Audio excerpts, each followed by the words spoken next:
Professor Paulo, tudo bem? Boa tarde, Sakamoto aqui, obrigado pela presença.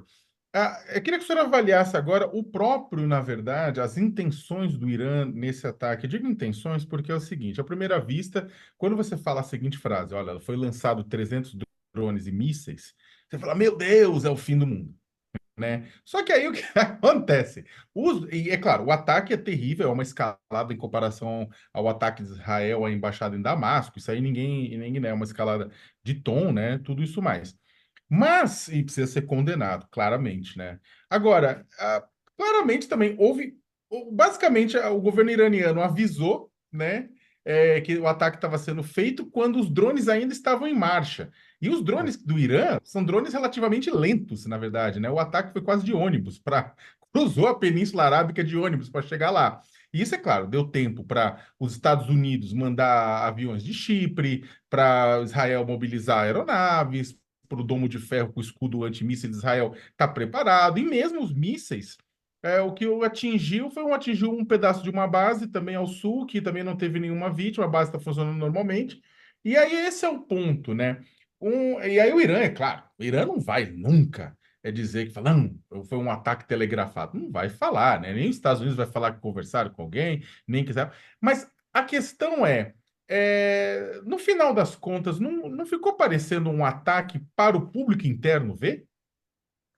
Sakamoto, boa noite. Não deixa de ser, né? Na verdade, o Irã precisava responder, né? Já tinha dito, né, que responderia, né, à agressão praticada, né, contra a sua representação consular, né, em Damasco. Muito embora a autoria israelense, né, não tenha sido assumida oficialmente, né, mas, né, o ataque foi atribuído a Israel, né? Israel também não negou. Então, o Irã entendia que era preciso responder, né? E decidiu fazê-lo dessa maneira, né? Eu diria que, sim, né, muito na linha, né, do que você comentou, uma resposta muito cuidadosa, muito calibrada, né? Se não propriamente telegrafada, né, porque eles não poderiam assumir, né, mas usando-se, né, ou valendo-se certamente de meios militares, né, muito aquém das suas possibilidades, né. Como a gente sabe, né, o Irã tem um programa, né, de desenvolvimento de mísseis, né, um programa autóctone, inclusive, né, bastante refinado, né. O Irã conta, né, com drones muito mais velozes do que os que foram usados. Então a escolha foi uma escolha deliberada, claro, né, de determinado meio, né, para não causar, né, grandes danos em Israel e permitir a Israel, claro, utilizar-se, né, dos seus meios de defesa para neutralizar, né, de maneira quase que absoluta o ataque, né? Então, né, o Irã consegue dizer, né, que conseguiu uma grande vitória, porque pela primeira vez na história, né, conseguiu lançar um ataque direto contra o território de Israel, né? Então mostrando aí, né, a sua disposição, né, em atacar o seu grande inimigo histórico, né? E permite também de alguma maneira a Israel também vender, né, para o público inteiro uma vitória, né, na medida em que, né, neutralizou 99%, né, dos meios militares lançados ali, especialmente drones, né, e alguns mísseis de cruzeiro, né? Então acho que essa calibragem buscada pelo Irã é no sentido de evitar que haja efetivamente uma escalada, Sakamoto, né? Não é interessante para o Irã, né, que haja qualquer tipo de elevação no tom, né? O próprio embaixador iraniano na ONU, na missão iraniana na ONU, disse que por eles terminava ali, né, na noite de sábado, e se davam por satisfeitos, né, em termos de resposta militar à agressão sofrida em Damasco, né? Resta saber se Israel concorda com isso. Me parece que não. Israel já disse que vai buscar uma resposta também, né? Pode demorar horas, dias, semanas, sabe-se lá, né? Mas torçamos para que seja uma resposta bem calibrada para evitar efetivamente, né, tudo aquilo que o mundo inteiro, né, não quer, né? E aí eu incluo inclusive os grandes aliados de Israel, né? Incluo o G7, né? Os Estados Unidos, né?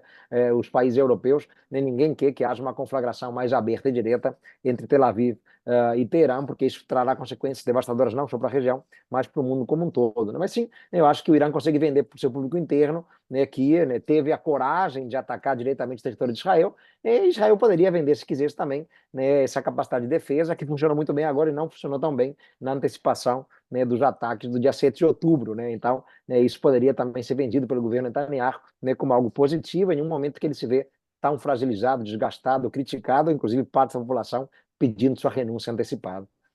Agora, professor, falar sobre a resposta calibrada de Israel, e aí falando de Israel sob o comando do Netanyahu, é delicado, né, tendo em vista o que está acontecendo na faixa de Gaza.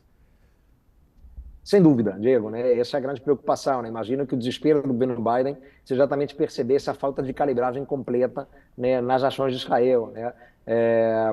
Não há, né, de fato, qualquer tipo de cuidado, né, na ofensiva israelense em Gaza, né, que já completou mais de 6 meses, caminha para o sétimo, E teme-se, claro, né, que, tendo em vista os exemplos recentes, né, também a resposta israelense, né, fuja do que seria o padrão de razoabilidade, proporcionalidade, né, e possa conduzir, sim, né, a uma escalada de tensões, porque aí o Irã se veria obrigado, né, a responder de maneira mais contundente, né, certamente usando, né, meios militares mais robustos, né, Diego e Sakamoto, e isso, claro, poderia, né, fazer com que a situação saísse completamente do controle, né. Não é o que interessa ao governo americano, há poucos meses das eleições difíceis, em que ele vai disputar a reeleição com Donald Trump, né. Então, né, imagino que haja uma certa preocupação, né, por essa falta de calibragem tradicional histórica do Netanyahu, né, até porque um governo pressionado também pode querer fazer mais do que deveria fazer, né, e fazer uma demonstração de força desnecessária a essa altura, né. Então, é isso que preocupa muitos líderes europeus. Né, se a gente olha o tom, né, dos discursos no dia de ontem, né,